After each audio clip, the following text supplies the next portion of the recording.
This tutorial will walk you through how to make some colorful, scrappy shoelaces.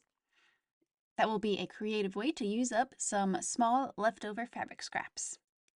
You can download the pattern by following the link in the description below, or just make your shoelaces as long as you like.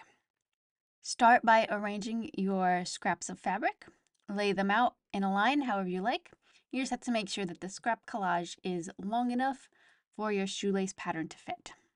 Remember to overlap the fabric pieces to account for seam allowance.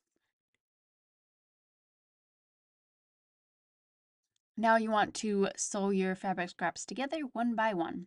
Make sure to press each seam as you go. Now you want to overlay your shoelace pattern on top of the collage and cut it out. Repeat the process for the second shoelace. Now you want to fold the shoelace in four, the same way that you would double fold bias tape. So you're folding the outer edges to the center, and then you are folding the fabric in half.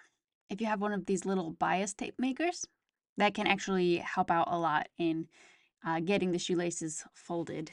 Then you want to sew the shoelaces closed all along the length. Now you want to twist the fabric at the end of the shoelaces to make it narrower and tightly wrap thread around it to keep it in place. Do this for all four ends of the shoelaces.